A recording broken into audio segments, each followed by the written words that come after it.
Ralph's POV. The scent of blood was everywhere. Not fresh, not human, not even real. It was tainted. An illusion. Something this cursed realm twisted in the air to confuse you, to lure you, and I was already starting to feel it claw at the back of my skull. Aaron sniffed sharply beside me on his horse and muttered, "Something here smells off." I nodded slowly. I know, right. We were riding in silence, flanked by the vampires who were supposedly leading us toward the damn castle. But something was wrong. And then it happened. The vampires ahead of us stopped, all at once, like puppets with their strings cut. The horse snorted, uneasy. I tightened my grip on the reins, senses spiking. The lead vampire turned his head toward us. Expression blank, eyes hollow. And then they began to vanish, one by one, dissolving into smoke, melting into the shadows like ghosts with unfinished business. No sound, no explanation. Aaron jumped off the horse in one swift motion, boots hitting the ground hard. "Where the hell are they going?" "I don't like this," I growled, eyes scanning the blackened trees. They weren't leading us to safety. They were leading us into a sudden shift in the air. A snap. And then they came. From the trees. From the ground. From the fucking darkness itself. Vampires. Not the tame kind. Not the regal, cloak-wearing bastards from whatever group they come from. These were feral. Their eyes glowed red, their mouths twisted into snarls. Some crawled on all fours like beasts, others leapt through the air like possessed shadows. "Watch out!" I screamed. I leapt from the horse midair, body snapping mid-shift. Fur burst from my skin, bones cracked and reformed as my wolf took over in seconds. My paws hit the ground hard, and right in time. Aaron didn't get the same luck.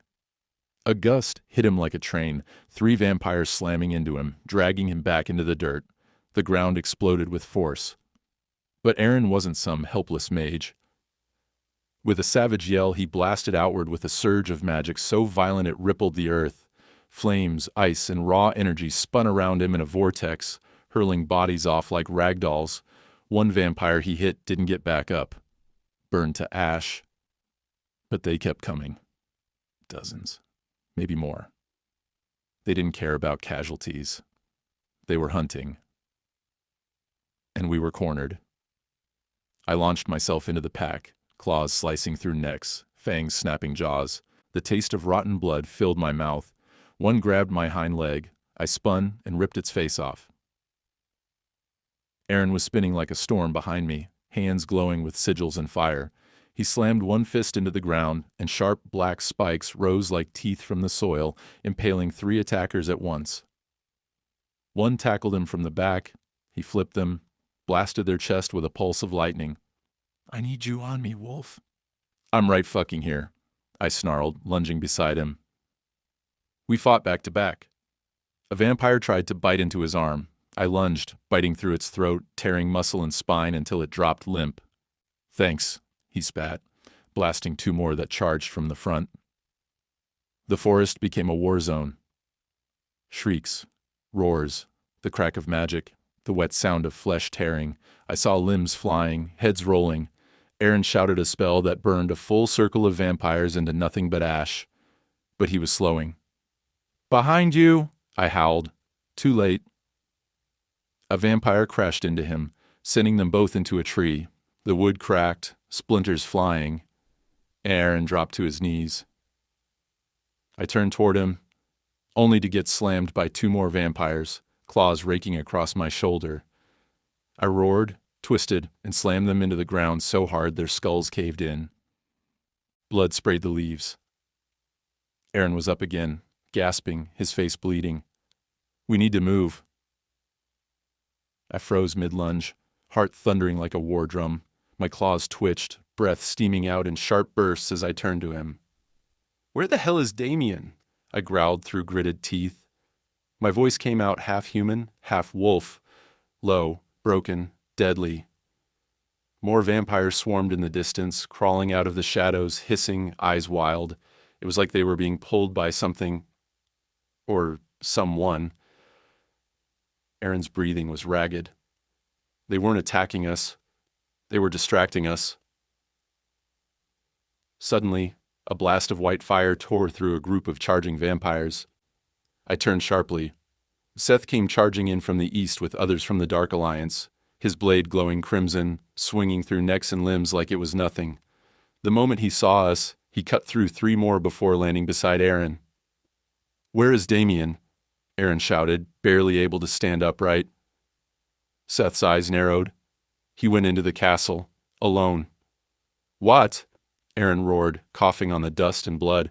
"Why the hell would he—" "We were ambushed," Seth said quickly. "Riven's people. They came fast. Damian said he felt Kila was in danger. He just knew. And he went in to get her." Aaron's face fell, his mouth opening as the horror settled in. "He walked into a fucking trap," he muttered. "We need to get to that castle. Now." I growled loudly in agreement and lunged forward, but a vampire caught my flank mid-stride. I snapped its neck with a twist, threw it into the others, but there were too many.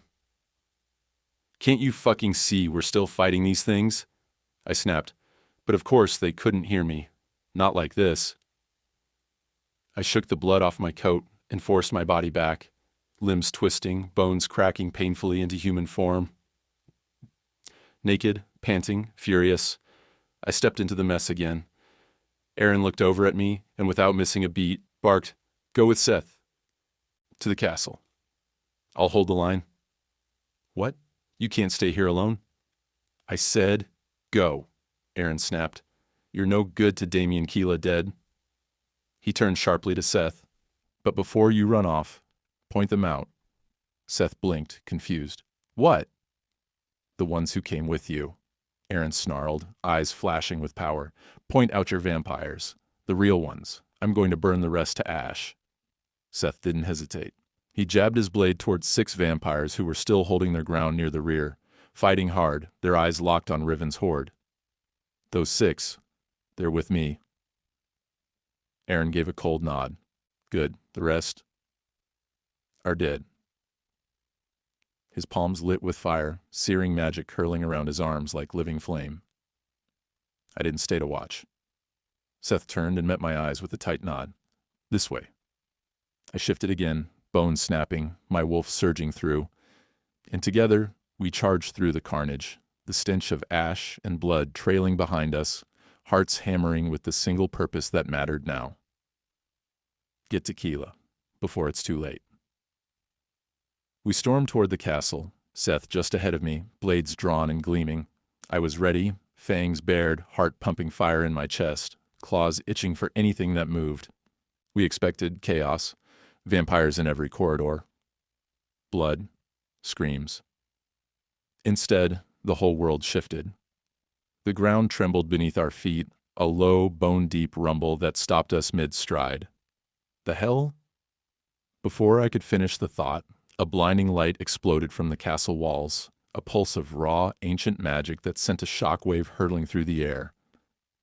Seth and I were blasted backwards, weightless for a moment as the force knocked the breath from my lungs and threw me into the stone wall behind us. I hit hard. Darkness licked at the edge of my vision. When I finally groaned and forced myself up, Seth was already stumbling to his feet, his arm bloody, his jaw clenched. "You okay?" I barked, shaking the dust off. "I'll live," he muttered, eyes scanning the hallway like a soldier returning to a battlefield. We advanced quickly, but something was wrong. The bodies. Vampires, scattered across the floor. Dozens of them, not bleeding, not twitching. Just still. Frozen like dolls dropped mid-play, mouths open, eyes glassy, limbs contorted like they were trying to flee from something they never understood. No scent of blood, no scent of battle, just death. But not natural death. Magic. A deep, soul-stripping magic that tore through their existence and left only silence behind. Seth muttered under his breath. That wasn't Draven's. Kila, I growled, chest tightening. They tried to do something to her, and she unleashed it. Seth suddenly dashed ahead without waiting. I followed, sprinting after him through narrow halls that twisted and pulsed with old, rotting power. The walls gave me chills, like they were watching, like they remembered things they wanted us to forget. Finally, we burst into the heart of it all. The throne room, or what was left of it. Crumbled walls, cracks on the floor, dust floating through the air like ash. And there she was, Kila, on her knees, head bowed, still as stone. Her long hair fell like a curtain around her face, fingers limp at her sides. A soft glow still shimmered around her skin, faint, but there. My heart stopped. Kila! I rushed toward her without thinking, knees slamming into the cold floor beside her. Kila, hey, look at me. Please. She didn't move. Not even a flinch. Seth hovered behind me, gaze flickering across the room, and then I saw them too. The old vampire. He was frozen in place on his throne, eyes open, lips parted, but lifeless, like a statue caught mid-sentence. And across from him, Riven. Half risen, hand reaching for something, his lips curled in a snarl, but unmoving, like time itself froze him there. What the hell happened in here? I whispered. Seth stepped closer, jaw clenched, looking around expectantly for Damian. I turned back to her, brushing the hair from her face. Kila, it's me. It's Ralph. Come back to me. Her skin was warm. Her chest rose faintly with breath. But her soul, it felt like it had gone somewhere else. And I didn't know how to bring her back. Seth stood behind me, breathing hard. The silence in the crumbled throne room buzzed with tension. He glanced around once, then muttered under his breath, "Where the hell is Damien?" The words barely left his mouth when a voice rasped through the air. "I killed him," came Riven's voice. We both turned sharply. Riven's lips moved slowly and cracked, eyes burning red. "He's gone. He's no more. I killed him with my own hands." Then his body stiffened and went still again, joining the rest of the frozen vampires in that cursed, unmoving trance. I stared at him, chest heaving, the weight of his words slamming into my ribs like iron fists. "No," I whispered, disbelief twisting into rage. "He could be joking, right?" Beside me, Seth's expression darkened, his voice low and bitter.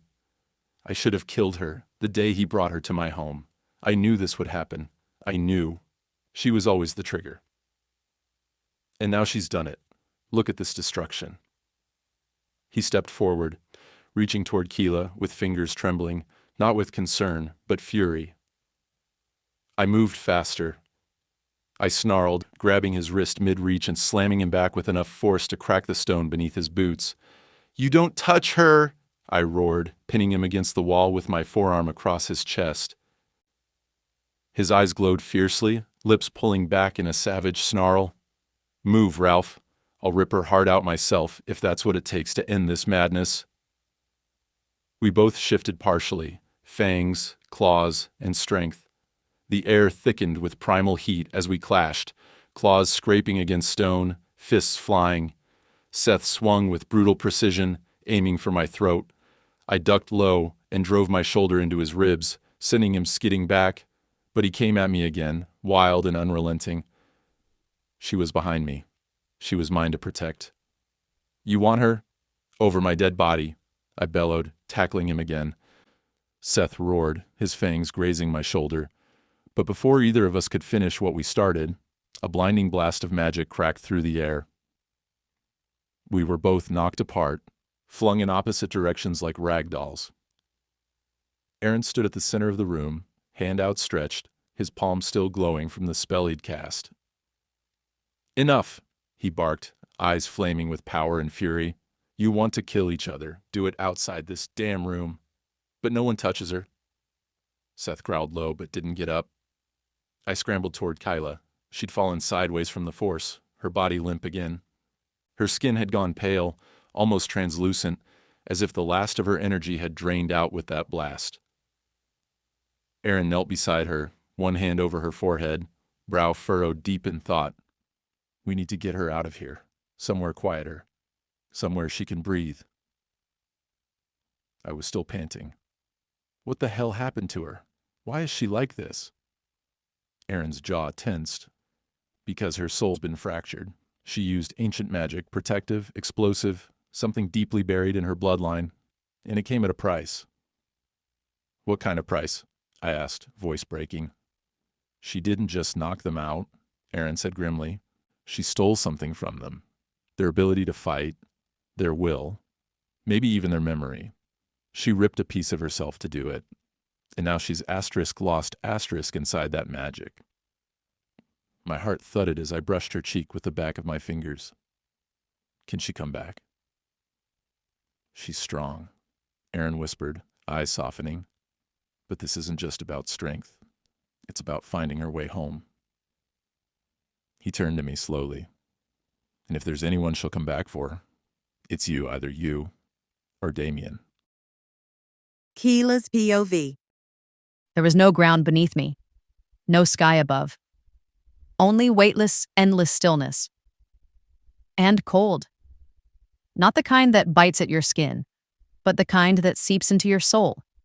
A hollow, echoing cold that whispered of things lost and never coming back. I didn't know how long I'd been drifting here. Time didn't exist. Just silence and shadows. Then a sound. Tiny, familiar, fragile. Mama? My eyes snapped open. That voice. God, that voice. My heart stuttered in my chest as I turned. Everything around me remained a blur of silver fog and darkness until something small glowed. A light. No, not a light. A child. A little boy stepped through the mist, his hair a tangle of soft curls, his tiny feet bare. Brown eyes too deep for someone his age. He wore the same yellow sweater he died in. Evan, I whispered. My knees buckled as I dropped to the floorless ground beneath me. He stood just a few feet away, blinking at me like I was someone he wasn't sure he was allowed to love anymore. Baby, I gasped, voice cracking. My baby. He ran. I opened my arms and he flew into them, slamming into my chest with a giggle that shattered my bones and rebuilt them all in one breath. I missed you, Mama, he murmured against my neck. I broke, just completely shattered. I missed you more, I sobbed, holding him tighter, kissing his cheeks, his forehead, every inch of his warm, soft skin. I'm so sorry I couldn't protect you. He pulled back slightly, his small fingers brushing my tears. It's okay, Mama, he said in that innocent voice that had always sounded older than it should. You didn't leave me, I came to find you. I froze. My arms tensed around him. What do you mean? He tilted his head. You're not awake, Mama. You're stuck here. I felt you crying for help, so I found you. My heart dropped. I looked around again. The space was shifting now, trees forming from mist, twisted roots stretching across the endless gray. The world had shape again, but it was wrong. Unreal. You're not supposed to be here, I whispered. You're supposed to be at peace. Evan shrugged with a soft smile. I was, but I heard them calling you back. Who? He pointed past me, his tiny hand trembling. The people who love you. And then I heard it, faint but real. Kila, a voice like a rumble in a storm. Ralph, you calling, pleading, tugging at me from the other side. I clutched Evan's hands. Can you come with me? His smile faded. I can't. That's not how it works, he said softly. But you can go, Mama. They need you. Dad needs you. I shook my head, trembling. I don't need him. My voice cracked as I took a shaky step toward Evan. He's not the one I need. I knelt in front of my son, fingers reaching but not touching. The one I needed. My voice dropped to a whisper. I killed him. Tears welled in my eyes. The man who loved me, the only one who saw me, who always protected me, I broke off with a sharp, shaking breath. And I destroyed him. I looked down at my hands like I expected to see his blood there. There's nothing back there for me. No one. Just guilt. Just emptiness. But here, I finally wrapped my arms around Evan again, gripping him tight. I can stay with my baby now. That's all I've ever wanted. But when I held him, he didn't hug me back.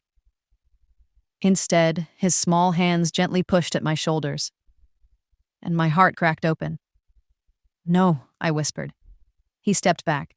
No, don't do that, baby. Don't push me away, I said, shaking my head, panic starting to rise like a scream in my throat. Please, don't ask me to go back. Don't tell me to leave you again. Mama. I dropped to my knees again. I'm begging you, I sobbed. Let me stay, just a little longer. I'll protect you this time. I won't let anything hurt you ever again. I promise, I swear, just don't send me back. His lip trembled. But I'm already safe, Mama. I shook my head violently. No, you're not. I am. His voice was so calm, so final. I'm not the one who needs you now. I don't care, I cried. I don't care what they need. But I do, he said gently. His eyes locked on mine, and for one brief, agonizing second, I saw everything. His love, his forgiveness, and his goodbye. Mama, please don't make me push you again. That broke me. Completely. He reached up and touched the center of my chest. Your heart's not done yet. Tears spilt down my face as I kissed his forehead again and again, trying to memorize his scent, the feel of his small arms around my neck. Will I see you again? I whispered. He nodded. When it's time. But not yet, he added, pressing his hand against my chest once more. And then his eyes filled with something far too wise for a 3-year-old. Wake up, Mommy, he whispered, and shoved me back. The world around me collapsed into light and wind, as if I'd been launched through a tunnel of blinding stars. And then, the warmth of his presence vanished. I stood alone. Cold air curled around me, thin as breath, thick as sorrow. I blinked. Now I was standing on a mist-covered cliff, the kind that felt older than time itself. Everything was drenched in fog, the sky split with pale violet light, and the edge of the cliff yawned into a cave that dropped into nothingness. And there, across from me, like a dream brought to life, was him. Damian. He stood in silence, a few feet from the drop, dressed in white, his hands buried in his coat pockets, the wind teasing his dark hair across his face. He didn't move, except to breathe. But his eyes never left me. They pierced through the mist like they'd been waiting centuries for this one moment. And then a smile. Soft, broken, loving. He turned without a word, walked slowly into the mist, and disappeared. Damian! I cried, voice ripping from my throat. My legs moved on their own, stumbling toward where he'd been. Damian, wait! Don't leave me, please! But as I took a step closer, the cliff gave way beneath my feet. I plunged, screaming, falling into the open mouth of the endless cave, light and mist swallowed whole by the dark. Wind howled in my ears. My arms flailed. My heart broke open with every second that passed. And as I tumbled into the unknown, I heard only one thing. His voice, faint and distant. Come back to me. Then impact. A soft gasp, and the cold stone of reality met my body. My head felt like it was filled with smoke and sirens. Voices filtered through, muffled, distant, desperate. Kila? Can you hear me? Please say something. I knew those voices, Ralph, Aaron, but I couldn't open my eyes. I couldn't bring myself to look at the world again, not when both of them had turned their backs on me. My son and Damian. Tears slipped down my temples, trailing into my hair. I had come back. But I left everything that mattered behind. A part of me was still falling, still stuck in that misty cliff where Damian had turned away without a word. Just a smile. Then nothing. The sob that rose in my chest didn't make it to my mouth. I buried it deep. How do you expect me to live without you? My lips moved in a whisper, too soft for anyone to hear. I can't. I don't know if I will. Can you come here? She might recognize you, Ralph said gently. The mattress dipped beside me. I didn't look. I didn't care. Not until I felt the shift beside me. Then I opened my eyes, slowly. A face. A woman. Her. My mother. She looked the same as me, but older, yes, but still that same quiet strength in her eyes. Her hand reached toward me slowly, like she was afraid I'd break. I just stared. Unblinking. Unmoved. I felt nothing. No joy, no relief. Just hollow. If I hadn't gone searching for her, if I hadn't gotten tangled in fate and fire and past, and blood Damian would still be here. This was just another trick. Another cruel illusion from a realm that fed off hope. I turned my face away. I didn't want this. I didn't want her. Her fingers brushed my arm, soft, tentative. I can help you bring him back, she whispered. I bolted upright like lightning struck me. You're talking about Damian, I breathed. She nodded slowly. All right, I said, scrambling down from the bed. Let's do it. But she caught my wrist. Not yet, child. You're very weak for this kind of magic. You need to eat first, gather strength. I wanted to argue, to scream at her that I didn't have time for food. But my body betrayed me. The second I stood, dizziness slammed into me like a brick wall. Ralph's arms steadied me. I pulled away sharply. I need to eat. I need to bring him back. I staggered to the door, gripping the wall as I turned back to face them. My mother, Ralph, and Aaron. All of them looking at me like I'd gone insane. Maybe I had. Ralph's jaw was tight, clenching like he was holding back 1,000 words. I didn't give a damn. Aren't you coming? I asked my mother. She nodded. Of course, child. We walked downstairs together and into the kitchen. The sun was blazing outside, reminding me that the world was still spinning even after mine stopped. I didn't waste time. I went straight for the kitchen, flipping pots open, searching like a madwoman for something to eat. Kila, my mother said softly, placing her hand over mine. Calm down. Sit. I'll prepare the food for you. I dropped onto the stool with a huff. My legs felt like jelly, my chest like an empty tomb. She moved around the kitchen with quiet grace, like she'd been here before. A few minutes later, she placed a plate in front of me. Mashed potatoes, roast chicken with gravy, and a side of steamed vegetables. A proper, comforting food. Except nothing could comfort me. I dug in fast, chewing, swallowing, barely tasting. My hands trembled from the hunger, the need to get this over with and get Damian back. Slow down, she said, placing a cup of water beside me. Aaron sat across the table. Aren't you going to ask how your mother ended up here? I froze with a piece of chicken halfway to my mouth. I looked up at her. I didn't know how to feel. Happy? Furious? Betrayed? If it wasn't for her, would Riven have known about me? Would Damian still be alive? My throat tightened. I swallowed hard and asked, How did you get here? But deep down, I wasn't sure I wanted to know anymore. Damian's point of view. There was no pain, no fire, no breath, no heartbeat, only darkness and silence. I'd always imagined death would be loud, violent, chaotic, a scream, a storm, a final battle. But this was stillness, as if time itself had stopped breathing. I don't know how long I floated like that, weightless, thoughtless, somewhere between the world I knew and something far beyond it. Maybe years, maybe seconds. All I knew was that I was gone. Until I heard her. Not Kila. Deirdre. Her voice wasn't a whisper. It wasn't some fading echo. It hit me like a thunderclap. Damien.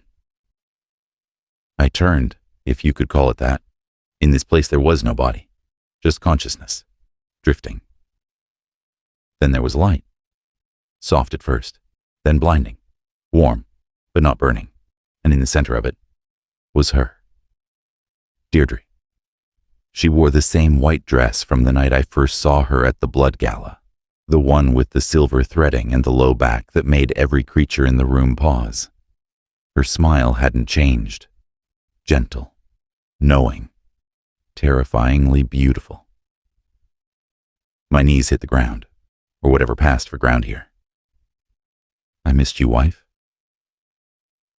She walked closer, her bare feet making no sound, the hem of her dress floating just above the black mist below. You did.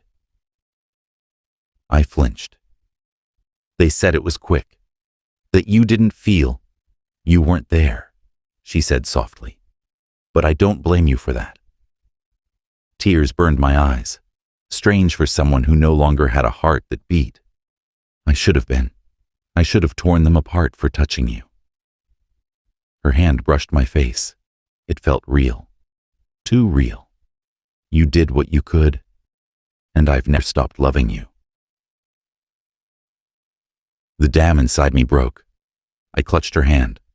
Then let me stay here with you. Please. I have nothing left there. Kila. She'll move on. She should. Deirdre looked past me, toward a swirling shadow that began to take shape like a distant memory. She won't, she whispered. She's already trying to follow you. My head snapped to her. What? She's not well. She blamed herself. She found your ashes, Damian. Her voice cracked now, too. And she broke. She nearly stayed in the dark for good. No. My voice turned hard, panicked. No, I didn't. I didn't want that. You loved me once, she said gently, but you love her now. I shook my head, torn between two worlds. That doesn't change what I lost. Loss doesn't have to mean the end. Behind her, the mist shifted into shapes. Kila's face, her tears, her hands pressed over her heart, and then the cave, dark, endless, and a voice calling for me through it. She's not ready to let you go, Deirdre whispered, and you're not ready to give up. I clenched my fists. But what if I am? Her smile was sad. Then I'll hold you here forever. You can rest. You can forget. The temptation of it, the peace, wrapped around me like a cloak. But then I saw Kila again, on the edge of something dark, shaking, falling, and the sound of her scream echoed through me like a blade to my spine. I turned to Deirdre. I can't let her go like that. Not alone, not again. She stepped back, the light dimming behind her. Then go to her. But what about you? She smiled. We already said goodbye, husband. The real question is, can you forgive yourself? I froze. I never blamed you, she added, fading now. But you always did. And with that, she leaned in, pressed her forehead to mine, and whispered, Wake up. Then the world tore open. I gasped. Air stabbed into my lungs like daggers. My spine arched off the cold stone. Pain surged like wildfire through my chest, right where the stake had gone through. And I screamed. Not from agony, but from the memory, the grief, the unbearable truth that I had come back. My fingers dug into the dirt. I was in a cave. The same cave Kila had fallen into. The same cave she dreamed of. The scent of her was everywhere. Magic, blood, her sorrow. And I knew, deep in my bones, I hadn't come back just for me. I'd come back for her. Because she didn't need a hero. She needed him. Me. And this time, I wouldn't let death take me from her again. Smoke. It clung to everything. The air, my skin, the taste in my mouth. I staggered to my feet, my hands scraping against blackened stone. The scent of burning hung thick around me, laced with something bitter and ancient. Magic. I was back in the castle, or what remained of it. The great chamber was nothing but ruins, walls scorched to the bone, ceilings caved in, the throne shattered, the banners that once carried the crest ash. I pressed a hand to the scorched wall, my fingers shaking. My strength hadn't come with me. Whatever force had pulled me back, it hadn't restored me whole. I was starved. A vampire without blood is a god without fire. Useless, barely holding on. The hunger clawed at me from the inside out. Every breath is tormenting. My vision blurred and I tried to vanish. Just a flicker of air, one step through the wind. Nothing. Not even a pulse of power. I grit my teeth, forcing my body forward. My boots dragged across the rubble. Glass crunched underfoot. I coughed, chest aching, muscles screaming as I pulled myself through the burning stone walls. By the time I reached the great entrance, my legs buckled. I caught myself on the frame, sweat dripping down my brow, my hair matted with ash. And then, across the smoking courtyard, just beyond the collapsed archway, a figure stood. Still, silent. Facing the woods. The wind shifted, curling the smoke around his silhouette. I knew that stance. Seth. My voice barely scraped past my throat. Seth. His head turned slowly. At first he just stared, frozen. Then his eyes widened. Draven? He breathed, his face twisted in disbelief. Draven. What in the actual hell? And then he ran. He crossed the courtyard in seconds, arms out, breath shaky, eyes wild with something between joy and horror. You're... What? How? I caught him by the shoulder, swaying slightly. What happened here? He looked back at the castle, jaw tightening. I burned it down. My eyes narrowed.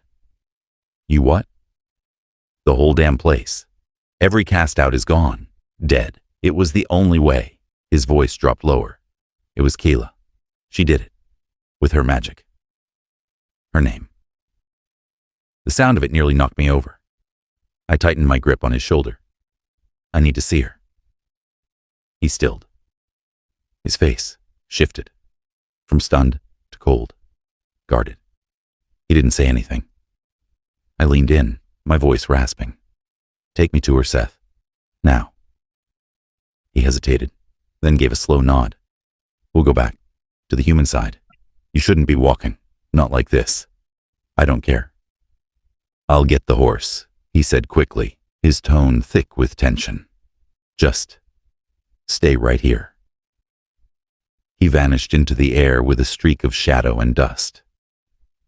I barely managed to turn back toward the ruined hall when my knees gave out. The last thing I saw before everything dipped into black again was the scorched sky. And her name, Kila, burned into my mind. When I opened my eyes again, the world was still burning. But not from fire, from memory. The wind had cooled, the smoke thinner now, and through the ash-riddled air came the soft sound of hooves. Seth rode in fast, reining the black stallion to a stop before me. His boots hit the ground with a thud as he slid off and dropped beside me without a word. His hands gripped my arms tightly, pulling me upright. I winced, every muscle screaming in protest. You're a damn ghost, he muttered, slinging one of my arms over his shoulder. Thought I'd lost you. I didn't answer. I couldn't. My throat was dry, lips cracked, body starving for blood, for magic, anything to hold me together. But I nodded. That was enough. He helped me onto the saddle, mounted in front of me, and kicked the horse into motion. The wind lashed against my skin as we galloped through the wasteland, towards the dark tunnel. Seth didn't speak. Neither did I. Not until the dark mouth of the tunnel opened before us. Sorry, I rasped, my voice barely audible above the wind. For worrying you. He didn't reply. The silence stretched. Then finally a gruff, "Yeah, you did." I turned my head slightly, patting his shoulder with the smallest trace of a smirk. "You miss me?" "You're insufferable," he muttered, but he didn't pull away. "Anyone hurt?" I asked, my voice dropping low again. "From our side?" His jaw tensed behind me. "We lost multiple men, but it's under control now." I clenched my teeth until they ached, staring ahead into the blackened tunnel. Every loss burned, every soul lost in my name, in hers. It sat on my chest like stone. Seth reached the edge of the portal, his hand lifting. He muttered the incantation, and the wall of the tunnel shimmered like rippling silver water. Without hesitation, I slid off the saddle and stepped through. It was like walking through glass and smoke. One breath, and I was back. The human side. Cool air hit my face. No fire, no ash, just the faint scent of car fuel and dust. Seth stepped up behind me. We walked the narrow dirt path in silence until we reached one of the parked cars hidden behind the trees. The moment I saw it, I could feel her. Kila. Every cell in my body recognized her presence. I didn't wait. I slid into the driver's seat, ignoring the way my limbs trembled. Seth climbed into the passenger side without question. "I know where she is," I murmured. "Of course you do," he said under his breath. I gripped the steering wheel, closed my eyes for 1 second. I could see her. Ash in her hair, tears on her cheeks, that shattered look she tried to hide from the world, but not from me. I turned the key. The engine roared to life. Ralph's house wasn't far, but the road felt endless. And with every mile we crossed, I wasn't sure what I'd find. But I knew this. I would see her again. Even if it killed me a second time. It was almost dark when the house appeared. Ralph's house. The air thickened as I drove through the open gate. I gripped the steering wheel tighter, my body trembling, bones aching with hunger and strain. I was holding on by will alone now. But I wasn't stopping. The yard stretched out in front of me, the porch bathed in golden light. And she was there. Kila. Standing on the steps. Her hair was tangled, her face pale, her eyes red and swollen, like she hadn't stopped crying in days, locked onto mine the second I pulled in. Like she had been standing there, waiting, hoping, expecting me. My breath caught. There were others behind her. Ralph, Aaron, a few others I didn't care to name or recognize. None of them mattered, not at that moment. Only her. I opened the door, and my legs almost gave out. The ground tilted. I caught myself against the car frame, gritting my teeth. Every step felt like dragging chains. I was too weak, too empty. But I didn't stop walking. Not when her lips parted. Not when tears welled up again in her already broken eyes. And then I heard her. Soft, like a breath. Like a prayer answered too late. "It worked," she whispered, tears slipping down her cheeks. "He's here. He came back." The world tilted again. But this time it wasn't my body. It was everything. My heart, the air, the space between us. Because I died. I had turned to ash. And still, I came back for her. I didn't know who moved first. Maybe her.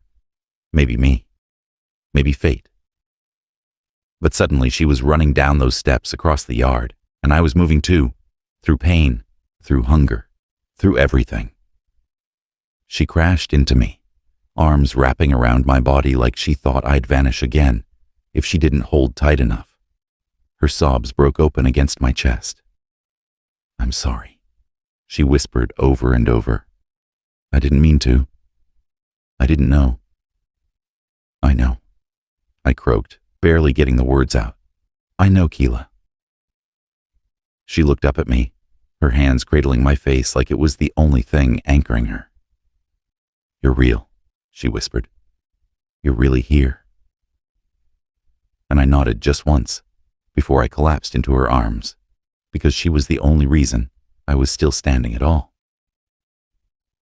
The others watched in silence. The wind hushed, the night deepened, but none of it mattered. Because I was home. And so was she. Kila's POV. I didn't breathe.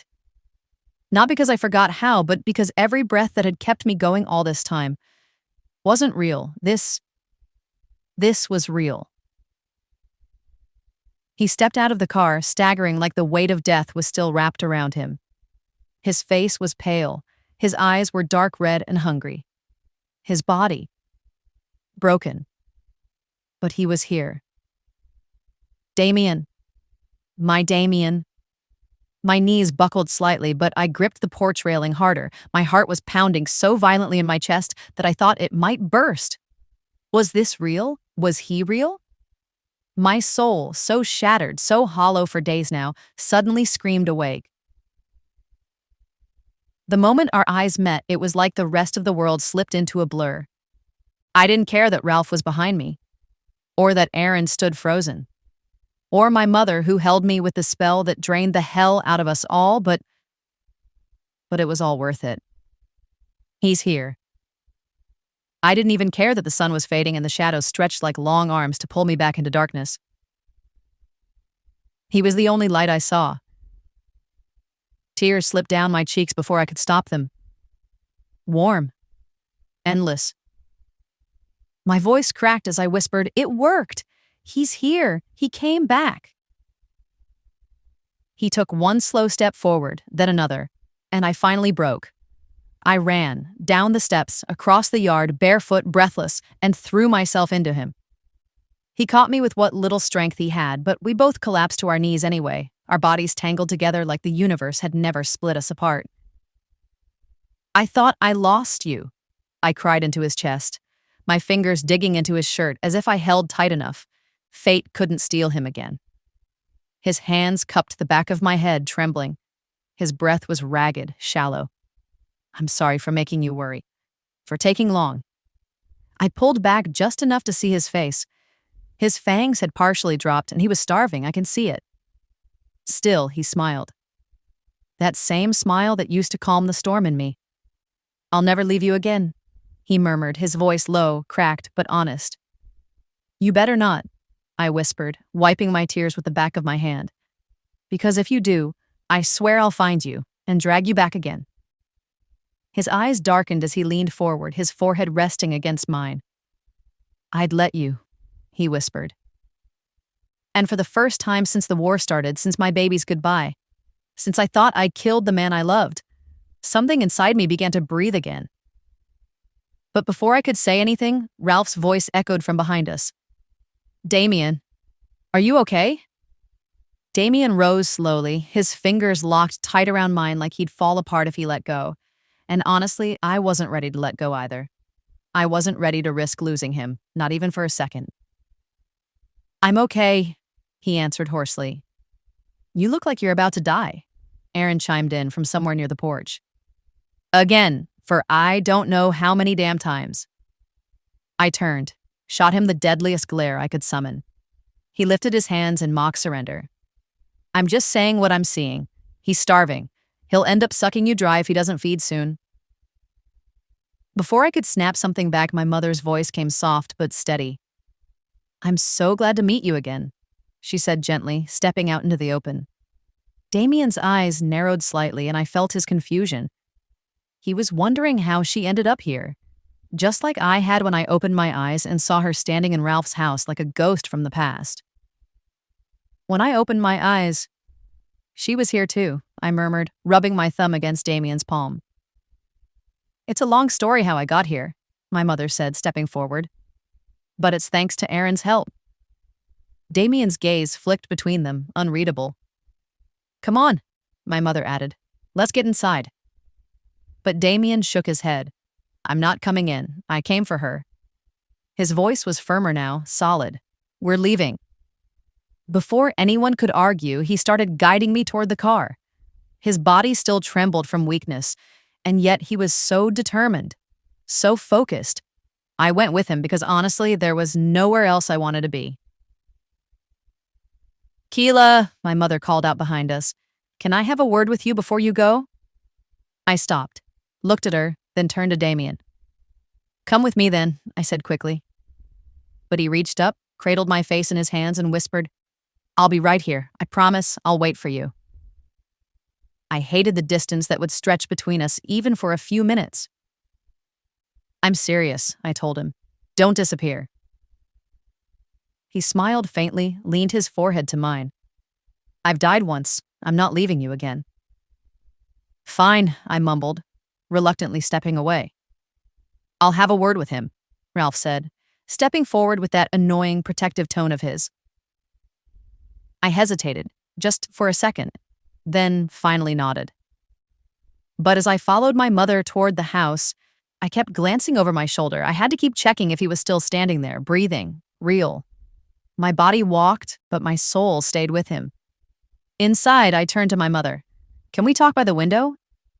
She nodded like she understood immediately, and we moved into the kitchen where the wide glass gave a perfect view of the yard. Of him. Still there. I stood by the window. He was leaning against the car now, arms folded, facing Ralph. "I know you're scared to look away," my mother said, gently taking my hand. "I am," I confessed. "Because last time I blinked, he vanished into ashes." Her fingers tightened around mine. "I never thought I'd meet you again like this," she whispered. "Not after everything. I wasn't even supposed to be alive." I turned to look at her. Really look at her. Her face. The lines of time had carved. The sorrow in her eyes. "I used to dream of what I'd say to you if I ever saw you again," I said, my voice low. "But now that you're here, all I can think about is him. I'm sorry." Tears shimmered in her eyes, but she smiled anyway. "Don't be sorry, baby. I'm just glad I get to see who you've become. I missed it all, but I'm here now." I looked back at the window. He was still there, watching, breathing, speaking to Ralph. "You're still that girl I gave birth to," she said softly. "But now you're something else too, strong, fierce. A woman who fought gods and death just to bring someone back." "I'm tired." "Mother," I whispered. "I know you are," she said softly, brushing her thumb along my knuckles. "I can see it in your eyes." "I want to go with him," I whispered, my voice raw. "Just be with him. I don't care where. I just want peace." And I meant it. I was done fighting, done chasing revenge like it would ever fill the emptiness. Every time I clung to something out of desperation, vengeance, control, even grief, I destroyed it. I ruined it. But not this time. This time I was choosing peace. I was choosing him. My mother lifted her hand to my cheek, her touch feather-light, grounding. "Then go." I turned to her fully, searching her eyes, needing to know she'd truly be fine. "Will you be okay?" She nodded slowly. "I'll always be okay. As long as you're alive. And happy." The tears I didn't realize I'd been holding finally slipped free. I stepped forward and wrapped my arms around her. At first, it was stiff, like we didn't know how to hold each other anymore. But then something broke open between us. Her arms tightened around me with everything she'd been carrying, like she didn't want to let go, like maybe she'd finally forgiven herself. And I held her back. But I had to let go, because he was out there. And he was waiting for me. As I pulled away from her embrace, I hesitated, just for a second, before asking, "Are you going back to Africa?" She shook her head. "No, I have to return to the Fey realm. I have to face my mother." Her voice didn't shake, but I could feel the storm in her bones. She was done hiding too. I have to put her in her place for playing with my daughter's life, she added, a glint of fire lighting up her eyes. I paused again, then asked, You're going back with Aaron? She nodded, a flicker of something softer warming her face. Yes, he's offered to stand beside me, and I think I want that. I took that in quietly, nodding to myself. Maybe some battles could finally end. Go, she said gently, eyes lifting to the window. The vampire is waiting for... Damien. I cut her off quickly, my voice firm but fond. Please, call him Damien.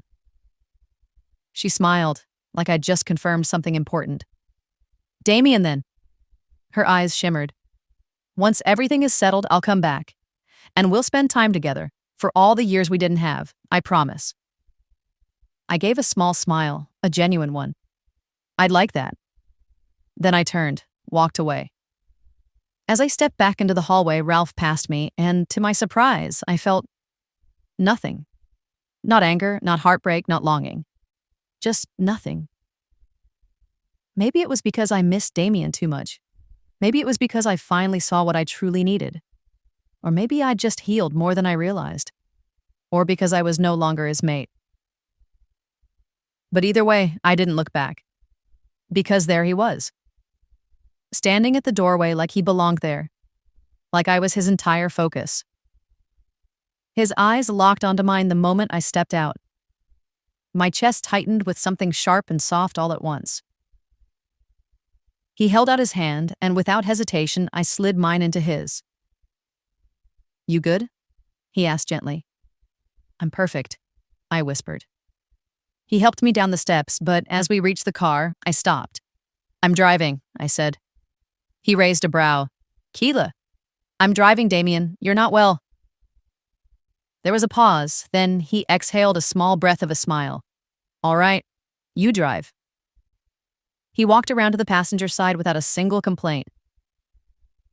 And as I slipped into the driver's seat, my fingers gripping the wheel, my heart felt steady for the first time in forever.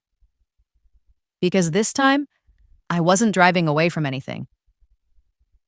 I was driving toward everything I finally chose. We arrived at his place just as the last traces of twilight melted into night. I parked the car in silence, my heart thundering in my chest, not from fear but anticipation. I got out, walked around, and when he tried to step out, I grabbed his hand without a word and pulled him toward the house. His steps were sluggish, unsteady. He was weak and only getting weaker. I dragged him through the front door and straight into his bedroom. He tried to resist, tried to lean on the wall, but his body was too heavy and his strength was fading fast. One stumble, and I nearly fell back with him. Damien! I caught him just in time, arms straining to keep him upright. You need to stop being stubborn. He groaned softly, trying to hold his weight but failing. I turned to face him, pushed him gently to sit on the edge of the bed, and tilted my head to the side, exposing my neck. His eyes darkened instantly, his fangs peeking through, but he jerked back with effort. No, he rasped, his voice barely a whisper. I won't. Not from you. Damien, I said gently, stepping closer, lowering myself to my knees in front of him. You're weak. I can feel it. You'll collapse if you don't. Just feed on me, please.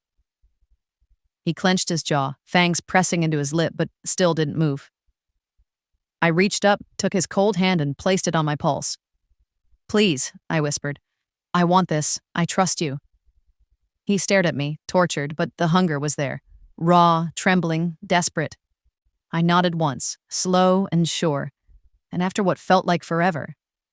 He leaned forward. His lips brushed my skin, warm breath grazing my throat. Then the bite. The sharp sting made me wince, made my fingers dig into his arms, but I didn't pull away. I bared it, welcomed it. And then came the sensation. Heat rushed through me, rushing into every nerve, every cell like 1,000 tiny fireworks erupting beneath my skin. My back arched slightly at the unexpected pleasure threading through the pain, my body caught in that strange, beautiful pull between surrender and power. I could feel him, truly feel him, as if my blood called to his soul. And with each second, I felt his strength returning. The tremble in his fingers steadied. The pressure of his hold grew firmer. But still, he was gentle, reverent, careful not to take more than I could give. When he finally pulled away, his lips were wet, his eyes glowing a soft, dim red. But he was in control. He was himself again. He looked down at me, cupping my face in his cool hand. I missed you more than anything. Tears sprang up in my eyes at those words. I didn't try to hold them back. I missed you too, I choked out. More than I've ever missed anyone. He brushed away the tears with the tips of his fingers, his touch as soft as his gaze. Then he leaned down and kissed me. Soft, searching, like he was tasting life for the first time again. I rose on my knees, pressing into him, and the kiss deepened. Still tender, but with a growing need. It wasn't about lust, it wasn't even about claiming. It was about finding each other again in the wreckage of everything we'd lost. His lips never left mine. Not as I shifted from my knees onto the bed, not as he leaned into me like his body was remembering every curve, every inch. The way his mouth moved against mine, slow at first, then hungrier, more urgent, unleashed a fire I didn't realize I still had in me. I let my fingers tangle in his hair, still damp with sweat and ash, pulling him closer. He groaned into my mouth.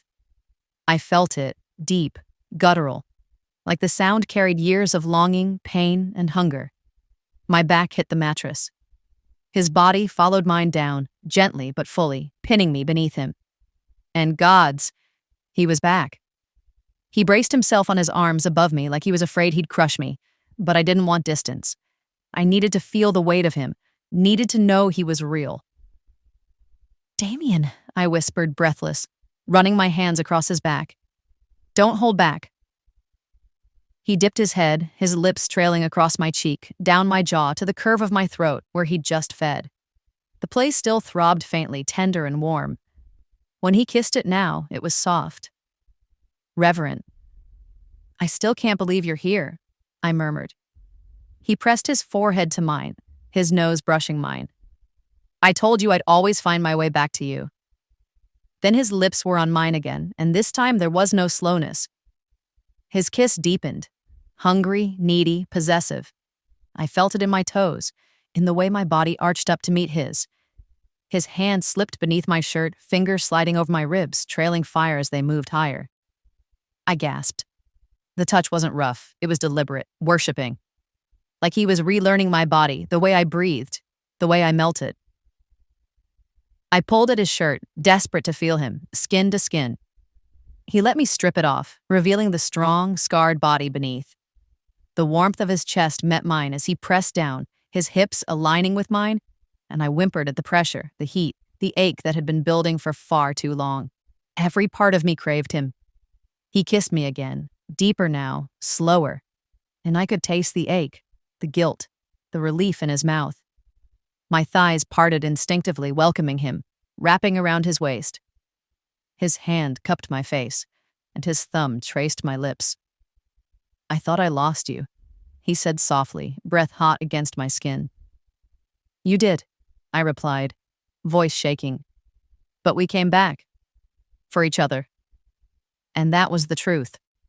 Everything else, death, war, blood, pain, had tried to tear us apart, but we were still here. Still tangled in this bed, in this bond, in the need to remember how to live again. I pulled him down to me once more. And this time, he didn't hold back. His mouth met mine again, hot, bruising, full of everything he couldn't say. And I answered it with a gasp, a cry, a yes to every word he didn't speak. The kiss deepened, his weight pressing into me, but this time I didn't try to stop the trembling in my limbs or the heat rushing through me. I welcomed it. We were lost in each other, his hands mapping my body like he'd forgotten what it felt like and now needed to memorize every inch of it all over again. My shirt was gone, and so was his control. His fingers danced over my waist, up to my chest, teasing soft moans from me with every careful touch. Kila, he whispered, voice low and rough, tell me you're real. I guided his hand to my racing heart. Feel that? That's yours. His breath hitched, His lips moved lower, across my collarbone, down the valley of my breasts, each kiss searing into my skin like a brand. I arched for him, eyes fluttering shut as his tongue flicked, teased, tormented. I was shaking. With need. With want. With the unbearable ache of missing him for too long. When his pants came off, when he finally pressed himself against me, skin to skin, I gasped again. He was hard, burning, trembling in his restraint. I felt him between my thighs, thick and ready, and every nerve in my body screamed for more. He looked into my eyes and waited. No words. Just a question. A silent, sacred, "Do I have your heart still?" I nodded, chest rising. "You never lost it." And then he pushed inside. A stretch, a sting, then a full, breathless cry as he filled me completely. We clung to each other, breathing heavily, frozen in the moment we became one again. He moved slowly at first, long strokes, deep, controlled, holding my gaze like it anchored him. But the way my body tightened around him, the way my hands dragged down his back, nails biting into skin, unleashed something primal in him. His pace changed. Harder, deeper. Flesh meeting flesh in rhythm, the bed creaking under the weight of everything we'd lost and just found again. Our sweat-slicked bodies tangled in the sheets, in each other, as moans filled the room like music no one else was meant to hear. My legs wrapped around him, my hips met every thrust, greedy for more. And he gave it. All of it. When I came, it ripped through me like lightning, my body trembling, crying out his name as I shattered beneath him. He held me tighter, thrusts growing desperate until he groaned deeply and spilt inside me, still holding my name on his lips like a prayer. We collapsed. A mess of limbs, breathless and shaking, my heart pounding against his chest like drums of war, finally falling silent. He didn't move, just wrapped his arms around me and buried his face in my hair.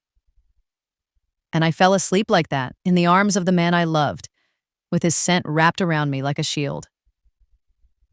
Sunlight spilt into the room. I blinked against it, the warmth pulling me slowly from sleep. My limbs ached, but it was a sweet, welcome ache, like my body was still singing from the night before. I was still wrapped in his arms.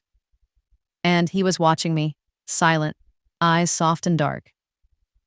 "Good morning," I whispered. His lips curved into a half smile. "I thought you might vanish." I shifted, resting my head against his chest. "No, I'm not going anywhere." He brushed my hair back, fingers trailing down my back lazily. "I love you," I whispered into his skin. He stilled for a second. Then he kissed the top of my head. "And I'll love you until there's no more time left." Epilogue. A year later.